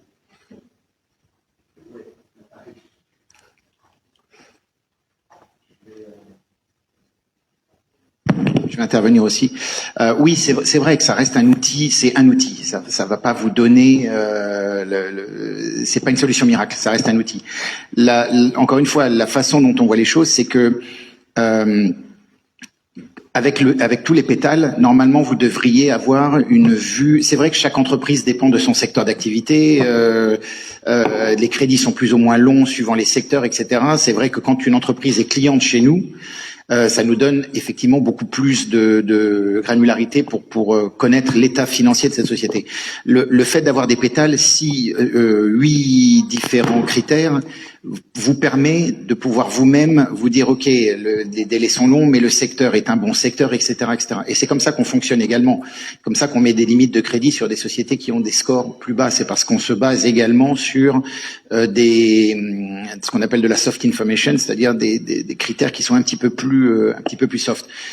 Faut aussi, ça c'est la première chose. La deuxième chose, c'est que cet outil se base aussi sur de l'intelligence artificielle, c'est-à-dire que le modèle va s'améliorer également. Donc des secteurs qui deviennent de plus en plus, même si les sociétés ne sont pas clientes chez nous, le modèle apprend. Le modèle apprend de tout ce qui se passe un petit peu dans le monde, le modèle apprend de ce qui se passe plus localement, et on arrive également à générer des niveaux d'information qui sont encore une fois de plus en plus calibrés. Plus on a de données, plus le système apprend, etc., etc. Donc oui, ce ne seront jamais des solutions miracles. Maintenant, c'est des solutions qui vont vous permettre quand même de gérer des grosses données, des grosses parties de portefeuille. On a certaines très très grosses entreprises mondiales qui nous fournissent 5000 clients d'un seul coup, donc des bulks entières, qui leur permettent d'avoir une vue très très rapide de ce que représente le risque de leur portefeuille, où, dans quel pays, quels sont les risques, et puis très rapidement vous pouvez avoir une matrice de vos risques, soit géographiques, soit sectoriels, soit voilà. Donc le but, c'est d'avoir déjà une vue 360 degrés de votre portefeuille et de vos clients. Et puis ensuite, si vous avez des points de détail précis sur un ou deux clients, voilà, vous avez toujours, on a notre analyste, notre arbitre présent, que beaucoup d'entre vous connaissent ici, qui vont faire en sorte que l'information va être mise à jour. Donc il y aura de l'information donnée par les arbitres et il y a de l'information qui va être acquise par le modèle, par l'intelligence artificielle sur des données beaucoup plus macro. Bonjour, Younes Barakad, responsable audit et risk management au sein de la Société des silos portuaires. Donc, notre secteur d'activité, c'est plutôt la manutention portuaire. Donc, ma question s'articule sur comment la COFAS fait face, ou bien par rapport à la fiabilité et l'exhaustivité des informations des entreprises, surtout dans les pays où le risque de fraude et de corruption est assez élevé. Et Dieu sait que on a une multitude de sociétés écrans qui peuvent être dissimulées et qu'on peut pas les détecter. Je veux voir l'avis comment la COFAS opère dans ce sens-là. Et surtout, j'ai vu dans la case des informations qui sont dans le rapport ou dans le baromètre des risques, qu'il y a une case non disponible. Est-ce que la COFAS s'abstient de donner des informations si le pays a un niveau de risque élevé? Voilà, merci. Alors, je commence par la deuxième question. Est-ce que la COFAS s'abstient de donner l'information si le pays dispose d'un niveau de risque élevé? C'est ça votre question. Alors, on ne s'abstient pas. Alors, on a au niveau de la COFAS un motto, c'est une absence d'information, c'est aussi une information. Quand une entreprise refuse de donner ses états financiers, généralement elles le font. Parce que elles tiennent à garder de bonnes relations avec la COFAS. Mais généralement, quand une entreprise refuse de donner ses états financiers, pour nous, c'est aussi un signal. Et pour citer peut-être une entreprise basée au UK, dans un pays assez éloigné d'une autre, Buckingham Group, maintenant qui est dans la presse, cette entreprise refusait de donner ses états financiers. Bon, au bout d'un moment, on l'avait downscoré parce qu'une absence d'information, c'est aussi une information. Quand finalement elle s'est résignée à nous donner ses états financiers, on l'a downscoré encore plus parce qu'ils étaient mauvais. Donc généralement, quand on n'a pas l'information, c'est aussi quelque chose qui nous permet d'ajuster le score en conséquence. Bien sûr, c'est beaucoup plus risqué de s'exposer par rapport à un debtor au niveau duquel on n'a pas d'information qu'au niveau d'un debtor sur lequel on a de l'information. Donc, Oui, une absence d'information, c'est aussi une information. On ne refusera jamais de donner de l'information disponible. Ça, on ne fait pas de sélection de l'information qu'on donne ou pas. Si elle est disponible, on la donne. Si elle n'est pas disponible, on la donne pas. Effectivement, ne pas recevoir de l'information, c'est pas forcément un signal positif. Après, encore une fois, on est conscient. Moi, j'ai passé mes 17 dernières années en Asie, où l'information est très peu disponible, et pourtant COFAS grossissait de chiffres par an, c'est-à-dire qu'on sait prendre des décisions sans éléments financiers, parce que justement on a toute cette vue 360 qui nous permet de nous positionner. Donc ne pas recevoir de l'information, c'est effectivement une information. Maintenant, si on a l'information, elle vous sera donnée. On ne fait pas de rétention d'informations ou quoi que ce soit. J'espère que ça répond à votre question. Vous avez eu une première question. Je ne sais pas si on a répondu à votre première question. Non. C'est par rapport à la fiabilité de l'information par rapport au pays où le risque de fraude et de corruption est élevé. Alors, c'est un des paramètres un des nombreux paramètres qui sont pris en compte dans le scoring de la COFAS. Comme vous avez pu voir tout à l'heure dans le camembert, il y a des paramètres qui sont macro, donc label FT, et des paramètres qui sont micro, qui sont inhérents à l'entreprise. C'est un des nombreux paramètres qui sont pris en compte pour scorer une entreprise. Donc, c'est pris en compte. Le critère de corruption fait partie du risque pays, et c'est ce qui va déterminer d'ailleurs notre appétit au risque sur certains pays. On va pas faire la liste, mais il y a des pays, il suffit d'aller d'ailleurs sur notre site COFAS pour avoir un certain nombre de données. Alors soit c'est vraiment de la corruption très forte, et en général on annonce le pays comme off-cover, c'est-à-dire qu'on ne le couvre même pas, ce qui est quand même très rare. Je crois on doit avoir même pas une dizaine de pays sur lesquels on ne couvre pas, et en général c'est pour des raisons de guerre, de criminalité forte. Maintenant, oui, c'est un élément qui est complètement intégré dans notre country risk assessment.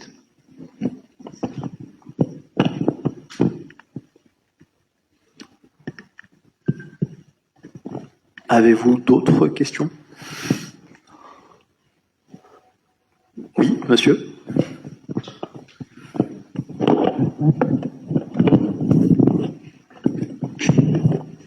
Merci Youssef pour l'accueil. Je suis journaliste Maroc News 24. Voilà, j'ai deux questions là. La première question, quels sont les principes sources des données utilisées par Urba 360?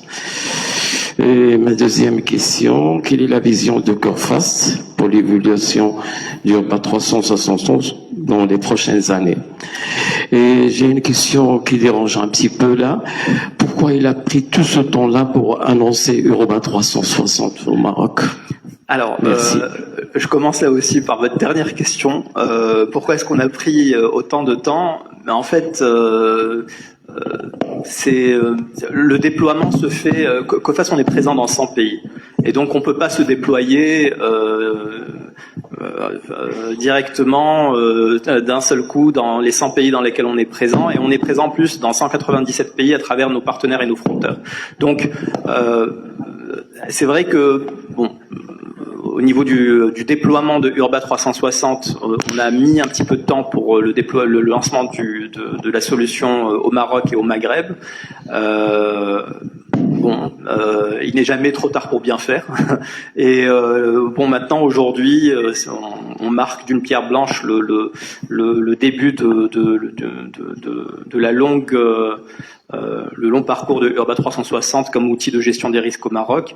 Ça n'a pas pris autant de temps que ça, parce que Urba est une solution qui a été mise en place au niveau de COFAS il y a de cela 4 ans partout dans le monde. Et le déploiement s'est fait naturellement dans tous les pays dans lesquels COFAS est présente. Au Maroc, c'est une conférence de presse de lancement, mais il y a de nombreux clients qui sont déjà clients de la solution COFAS Urba 360. Je ne peux pas citer de nom, mais on a de grandes signatures qui sont déjà clients de COFAS sur cette solution. Donc aujourd'hui, on prend date, mais le lancement n'a pas pris de retard. On est je pense, dans les temps. Par rapport à la première question, le sourcing de l'information, donc d'où vient l'information? C'est les 53 centres dédiés à la collecte de l'information que j'avais cités tout à l'heure, en fait. Ces 53 centres nous permettent de remonter de très nombreuses données financières dans notre solution, 2,5 millions de tâches traitées annuellement d'enrichissement de l'information. Nous recueillons l'information via les greffes de tribunaux de commerce dans tous les pays dans lesquels on est présent, etc. Et on couvre le côté aussi bien que le non-côté. C'est ça la beauté de la solution de la COFAS, c'est que c'est une solution qui est globale et dont les sources d'information sont les 53 centres dédiés à la collecte de l'information et au traitement de l'information de la COFAS. Benoît, si je peux me permettre, au niveau stratégique, COFAS, c'est une entreprise privée et à caractère lucratif, on va dire. Donc, on s'est aperçu, en fait, notre directeur général, qui est assez brillant, s'est aperçu qu'on était assis sur des montagnes d'informations dont on ne se servait pas. Partout dans nos bases de données, etc. Et il y a 5 ans, il a dit ce serait bien quand même qu'on utilise cette information et qu'on la mette à disposition. Donc, d'où la création de ce Urba 360 qui ne s'est pas appelé Urba 360 au début, etc. C'est pour ça qu'il y a eu un certain cheminement. Le principe, c'est vraiment, encore une fois, de bénéficier de l'information d'assurance crédit et de la mettre à disposition des décideurs partout dans le monde qui ont besoin d'informations pour pouvoir faire fonctionner leur business. Donc, il a été créé dans le dernier plan stratégique vraiment une ligne de métier information, une ligne de métier assurance crédit, et c'est ce qui fait qu'aujourd'hui on entend de plus en plus parler de l'information, de business information. Donc le COFAS Business Information, c'est vraiment une marque qui a été créée il y a 2 ans à peine. Donc on est vraiment on pense qu'on est rapide. Le Maroc au sein de la COFAS, c'est pas un grand pays, mais c'est un pays qui commence à devenir de plus en plus visible. C'est un pays qui attire de plus en plus aussi d'attention. Je viens de lire que le directeur général donc de la partie information va venir nous voir au mois de juin, mi-juin, pour faire un point justement sur le Maroc. Le Maroc, avec 4,2 ou 4,3% de croissance annoncée, là, fait partie quand même des bons élèves au niveau mondial maintenant. Donc l'Afrique, et en particulier le Maroc, puisque récemment ça a été annoncé comme encore une fois la locomotive africaine, attire de plus en plus d'intérêt au niveau du groupe. D'où ce lancement, d'où le bruit qui est en train d'être fait sur l'information. Maintenant, c'est déjà un produit qui existe, c'est un produit qui est alimenté par nos 40 000 décisions quotidiennes, par les remontées d'informations que l'on peut avoir de partout. Et effectivement, dès qu'il y a un incident de crédit quelque part dans le monde, on essaie de le comprendre, si c'est une question de secteur, si c'est une question d'entreprise, et c'est ce qui fait que aujourd'hui on est capable d'offrir ce produit. Donc c'est vraiment ça la source de l'information. Le principe, c'est ça, c'est l'information issue de l'assurance crédit que l'on reprocesse sous forme d'un tableau qui s'appelle Urba, en y rajoutant un petit peu d'intelligence artificielle pour que il puisse également nous aider quand on n'est pas disponible 24/24 comme un ordinateur pourrait le faire. Voilà.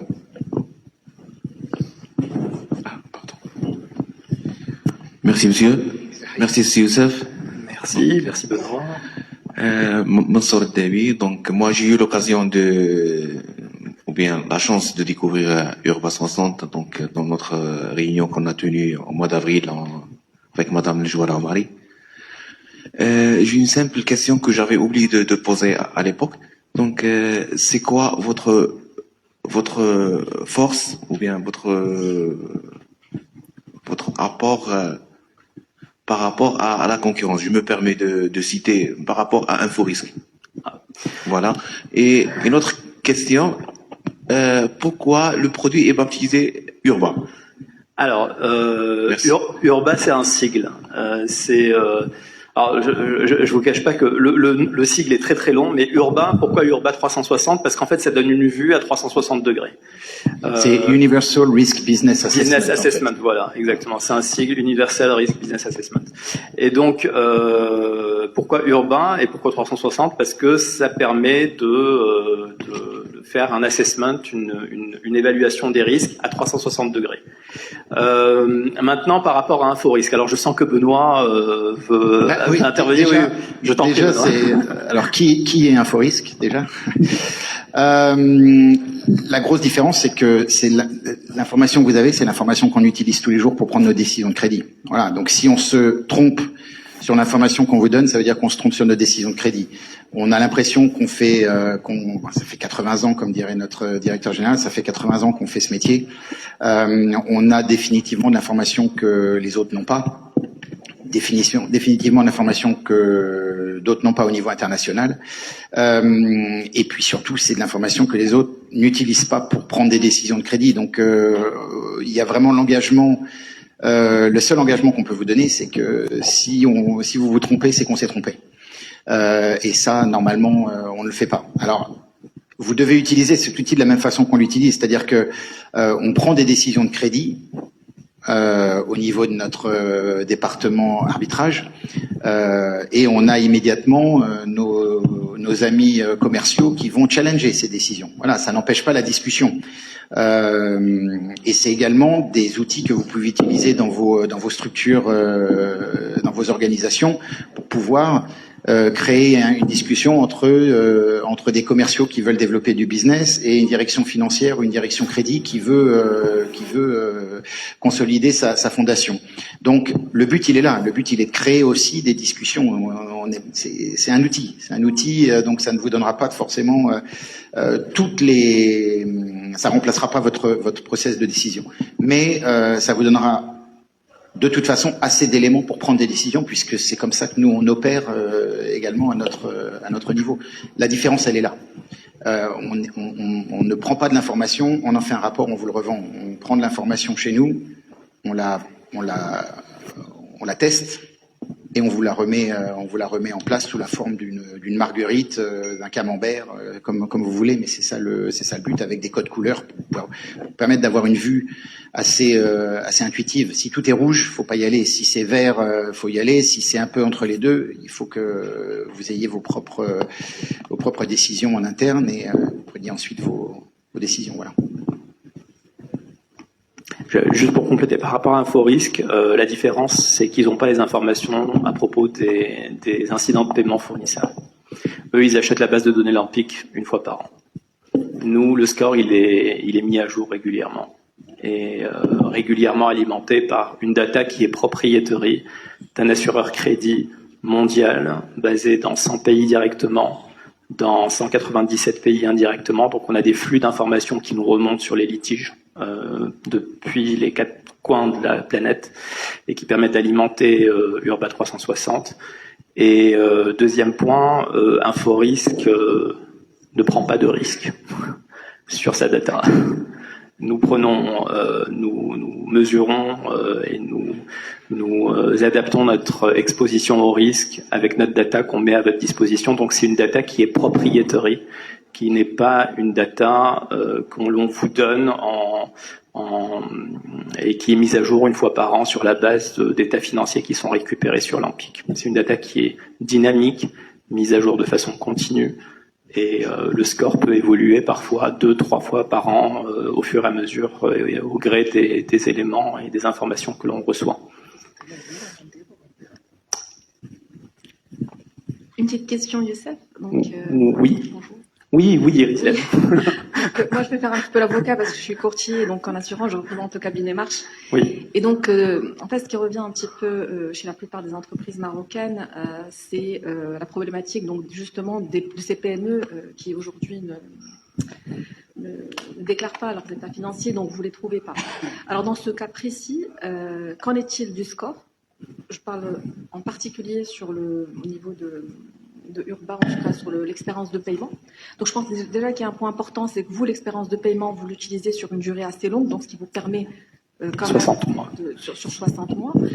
Maintenant, lorsque vous avez affaire à une PME pour laquelle vous ne disposez pas d'état financier, est-ce qu'il y aura quand même un score qui sera dégagé, évalué sur la base des éléments Absolument. Voilà. Donc c'est ça qui est très important. Parce que souvent, les entreprises ne savent pas est-ce qu'elles vont y aller ou ne pas y aller uniquement parce que, la décision de COFAS est est nul. En fait, on vous donne pas de garantie. Mais derrière, est-ce qu'il pourrait avoir un score basé sur des éléments qualitatifs qui leur permettraient peut-être de prendre des décisions en interne sur le risque et sur voilà. Alors, Anas Abadji, on te donne le micro. J'en ai un, ça tombe bien. Ah, tu en as un, ça tombe bien.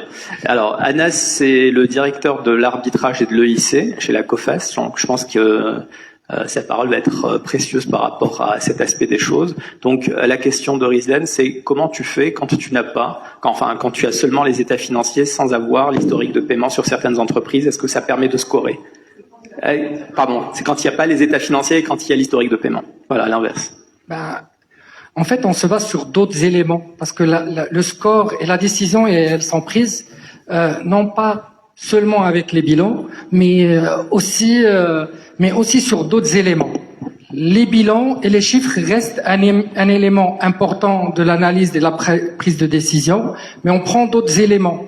C'est-à-dire, premièrement, le pays dans lequel on opère ou la société opère, l'entreprise, son activité, son ancienneté, le management, l'actionnariat, comment il est. Ensuite, on rentre un petit peu dans le détail des informations, c'est-à-dire on a le nombre d'effectifs, on a une taille de capital social investi et déclaré par l'entreprise, et ça, on peut le trouver très facilement, que ce soit sur les RC ou sur les statuts de l'entreprise, qui sont de toute manière disponibles. Et ensuite, nous, dans nos prises de décision, on commence à prendre des décisions au début graduellement sur ces aspects-là, sans tenir compte des bilans qui peuvent refléter la taille de l'entreprise et de sa performance. On prend en compte l'élément historique de nos garanties qui permettent déjà d'avoir un score initial sans avoir les garanties, mais aussi de faire vivre et rendre dynamique le score à travers l'historique de garanties que nous avons. C'est-à-dire qu'une entreprise sur laquelle on a une exposition pendant 3-4 années sans incident, ça renvoie un signal positif malgré l'absence d'informations pour faire évoluer le score et pour avoir une vision beaucoup plus positive sur l'entreprise, même si on n'a pas les bilans. Et il faut dire que c'est pas parce qu'on les a pas eus il y a 3 ans qu'on peut pas les avoir l'année d'après ou l'année suivante. Donc c'est quelque chose, c'est un travail perpétuel, comme l'a souligné Youssef, c'est un travail perpétuel pour essayer d'avoir l'information au quotidien. Voilà, je ne sais pas si j'ai bien répondu à votre question. Donc au niveau de Urba, il y aura un score, quand bien même vous n'avez pas d'état financier. Ah oui, exactement, parce que en fait, les éléments, et je pense Benoît l'a souligné tout à l'heure, c'est que ce sont les éléments sur lesquels nous on se base pour donner des garanties aujourd'hui. Donc les mêmes agrégats, elles sont un peu plus ergonomiques sur l'outil Urba 360 que sur nos outils internes, mais on se base sur les mêmes éléments pour qu'on puisse se positionner. Donc, pour que nous puissions nous positionner, effectivement, il faut qu'on donne un score au tout début. Je pense que vous savez, dans le process d'intégration d'une nouvelle entreprise sur notre base, on commence par ça, c'est collecte d'informations, puis un score, puis la décision. Donc, on est obligé de donner un score. Après, les éléments que nous collectons et dont nous avons en possession nous permettent de nous positionner sur le score. Et il peut aller du rouge jusqu'au vert. Merci à vous. Merci Anas. Avez-vous d'autres questions? Monsieur, je vois que tout à l'heure, et après vous, monsieur. Alors, bonjour, merci pour la présentation. C'est Mohamed Jazid, directeur de la société Fadja Plastique. Donc c'est PME marocaine. Ma question, c'est combien ça coûte concrètement? Parce que j'ai vu qu'il y avait un rapport à 380 dirhams. Oui. Sinon, pour les PME, c'est quoi? C'est un forfait annuel et du coup, on a accès à toutes les entreprises, ou est-ce qu'il faut payer pour chaque entreprise sur laquelle on va poser la question? Donc quelle est l'offre concrète financière pour une PME? Alors concrètement, pour une PME, il y a 3 packs. Il y a un pack Silver, un pack Gold et un pack Platinum. Il y a 3 packs au niveau de Urba. Pour une PME, en fait, le starter pack, il est à 30 000 dirhams hors taxe par an, qui vous permet de consommer en fait au fur et à mesure de votre besoin, des vues, les fameuses vues dont vous avez parlé, à 380 dirhams, la vue pour une vue domestique. Quand vous consommez de l'information au Maroc, en Algérie, en Tunisie, c'est ça qu'on appelle la zone domestique. En fait, le rapport va vous coûter 380 dirhams. En revanche, quand vous consommez l'information dans des zones dans lesquelles l'information est une commodité, la zone 1 qui est, pour parler rapidement, l'Union européenne, zone 2, alors zone 1, donc le pricing, le prix par vue va être quasiment divisé par 2. On est sur du 200 dirhams le rapport complet. Zone 2, ça va se situer de façon intermédiaire entre la zone domestique et la zone européenne, donc on va être sur du 350. Et la zone 3, là c'est tous les pays tels que l'Afghanistan, les pays dans lesquels le fait de recueillir l'information est très challenging. Coûte cher. Voilà, coûte très très cher. Donc là, le prix du rapport va être à 1000 dirhams hors taxe, le rapport. Mais disons que sur le Maroc, c'est 380 dirhams la vue. Le contrat de départ est à 30 000 dirhams hors taxe par an. Et c'est par tacite reconduction, c'est-à-dire que vous mettez en place votre contrat. C'est très simple, hein, le processus prend 5 minutes montre en main. Vous mettez le montant dans le contrat. Alors le threshold, le floor, c'est 30 000 dirhams. Il n'y a pas de contrat inférieur à ce prix-là. Vous mettez le montant correspondant au nombre de vues que vous estimez pouvoir faire dans le courant de l'année, et ensuite on vous envoie les chargés d'affaires qui sont là, Ashraf et Ali vous envoient les credentials, et quand vous recevez les credentials, le login et le mot de passe, vous pouvez vous loguer et commencer à consulter. J'insiste sur un point, sur l'intégralité des 250 millions d'entreprises dans le monde. C'est-à-dire que quand vous avez un pack, peu importe le pack que vous avez, donc le pack pour les PME c'est 30 000 dirhams hors taxe, le pack pour les entreprises, les mid-cap, ça commence à 100 000 dirhams hors taxe, et les packs pour les FI, pour les banques, etc., c'est du 500 000 dirhams hors taxe. Et donc c'est consultable. Donc vous avez ce crédit-là, ce forfait-là toute l'année. Vous pouvez consulter le nombre de vues que vous souhaitez par la manière que vous souhaitez. Voilà. Et ça vous donne le nombre de vues Urba correspondantes au montant du contrat que vous avez choisi. C'est 30 000 plus 380 par rapport, ou dans les 30 000 il y a... Dans les 30 000, en fait, il n'y a pas de frais de mise en place, il n'y a rien du tout. C'est en fait, quand on dit un contrat de 30 000, c'est, je vous remercie. C'est un prépayé, en quelque sorte. Je prépaye 30 000 dirhams de forfait pour voir les rapports qu'il y a. C'est un forfait. Okay. Je vous remercie pour votre question, parce que ça permet de simplifier le discours par rapport au parcours client. Concrètement, vous voulez de l'information chez la COFAS. Vous prenez un contrat, le starter, il est à 30 000 dirhams hors taxe par an, ça vous donne un certain nombre de vues, c'est votre forfait. Il n'y a pas de frais de mise en place, pas de frais de traitement de dossier, rien du tout. 30 000 dirhams hors taxe, vous pouvez avoir un contrat de départ au niveau de Urba qui vous permet de consulter de l'information. Je partage avec vous aussi une information importante. Quand le tarif est dégressif, c'est-à-dire que quand vous êtes dans le pack Silver, bien sûr, vous allez payer la vue un petit peu plus cher que ceux que les entreprises qui ont des packs Gold ou Platinum. Le pack Gold, donc le prix sera inférieur de 15%, le pack Platinum, il va être inférieur de 30%. Donc c'est dégressif. Plus le montant du contrat est important, plus la consultation de chaque vue sera plus faible en termes de prix. Merci. Il y avait monsieur qui avait une question. Monsieur qui a une question.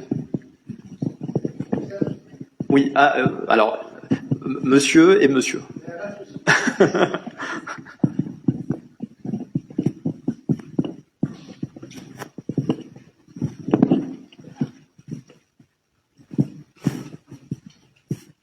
Bonjour, ma question porte sur la mise en place de la loi sur les délais de paiement et bientôt la facturation électronique. Est-ce que ce sont des éléments qui vont impacter le score pays? Et de façon un peu plus concrète, est-ce que vous avez constaté une amélioration du comportement paiement suite à la mise en place de cette loi? Alors, Benoît, tu veux peut-être prendre la question? Benoît, tu veux?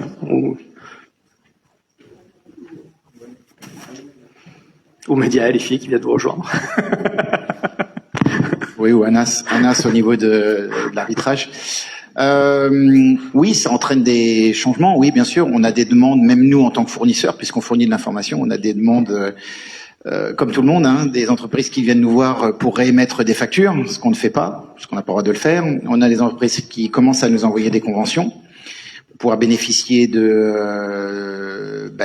délais sous les conventions, hein, puisque donc oui, ça a créé des comportements, ça c'est clair, et c'était fait pour, et tant mieux. Donc je dirais que c'est un peu tôt pour nous pour voir, je sais pas qui a posé la question, voilà, c'est un peu tôt pour nous pour voir, je pense que Anas, je sais pas, au niveau des clients et du risque de portefeuille que l'on suit, pour nous, on voit effectivement des changements. Les gens sont en train les entreprises sont en train de se mettre un peu dans la règle. Au niveau des entreprises, au niveau du risque client, Anas, est-ce que on voit des modifications dans notre portefeuille? En fait, depuis la mise en place de la loi, on remarque qu'il y a deux étapes. On a commencé une étape pendant la première et la deuxième année, ça a commencé en juillet 2023, et on remarque que les entreprises au début, elles jouaient pas vraiment le jeu de la loi, c'est-à-dire qu'on l'a contourné un petit peu. On remettait des factures, on mettait des avoirs, on arrivait à échéance et on changeait de règlement au lieu d'un effet pour le 30, un effet pour le 15. On a essayé de gratter un peu de délai, un peu des semaines, des jours, des mois. Mais ce qu'on remarque dernièrement, c'est que, et puis le fisc nous a beaucoup aidé là-dessus, c'est que aujourd'hui les entreprises rentrent de plus en plus dans le rang. D'ailleurs, il y a une dernière étude du gouvernement qui a montré qu'on a gagné 32 jours de délai moyen de paiement, ce qui est une bonne chose et qui est en train de s'améliorer. Pourquoi? Parce que comme le fisc aujourd'hui traque les gens qui remettent des factures à tous les clients, à tout va, qui mettent des avoirs à tout le monde, ils le redressent dessus. Donc finalement, les entreprises, elles se sont dit peut-être qu'il faut tempérer ces pratiques-là et qu'elles ne sont plus viables et qu'il faudra peut-être jouer dans les règles. Et puis c'est ce que nous remarquons, on rentre dans une nouvelle phase où tout le monde aujourd'hui essaye de s'éduquer, et le marché s'éduque lui-même pour respecter déjà les 120 jours ou les 90 jours qui sont dans les conventions. Alors au niveau du score, oui, il n'y a pas d'idée, enfin j'ai pas d'exemple précis, mais oui, une entreprise qui ne paye pas, on en a régulièrement, hein, oui, aura son score dégradé. Ensuite, on a quand même une période de quelques jours où on va contacter l'entreprise, on va essayer de comprendre ce qui s'est passé, on va contacter le fournisseur pour avoir sa vue, on va contacter le débiteur pour avoir sa vue, et oui, on sait que on a remarqué de plus en plus de comportements de paiement. Maintenant, on est très optimiste sur le fait que pour éviter une décroissance du score, pour éviter l'impact sur les limites, puisque ça c'est un petit peu aussi ce qu'on est obligé de faire quand on voit que les entreprises ne payent pas et qu'elles ont des limites de crédit dessus, on a cette obligation de maintenir aussi notre niveau de limite. Donc il y a des discussions là-dessus. Donc c'est peut-être un peu tôt pour le voir dans le score, mais ça se verra de toute façon dans le score. Si une entreprise ne paye pas, le score sera détérioré. Effectivement, on le voit directement. On a des leviers chez Coface, c'est que on a des déclarations de retard de paiement, on a des prorogations qui sont demandées pour proroger l'échéance parce qu'ils se sont mis d'accord, parce qu'il faut régler la créance à l'amiable avant d'arriver au contentieux. Et ces éléments-là, ces deux informations-là sont très importantes pour nous et qui sont prises dans le scoring. C'est-à-dire qu'une entreprise, on peut avoir une entreprise qui fait un retard tous les 3 ans. C'est pas, on va dire que c'est dans la vie quotidienne d'une entreprise. Par contre, quand on en reçoit de plusieurs assurés sur des secteurs différents, avec des montants plus ou moins importants, dans ce cas-là, c'est des éléments importants et significatifs qui sont à notre disposition et qu'il faut qu'on interprète sur le score et sur le rapport de manière globale. Merci beaucoup, merci Anas, merci Benoît, merci.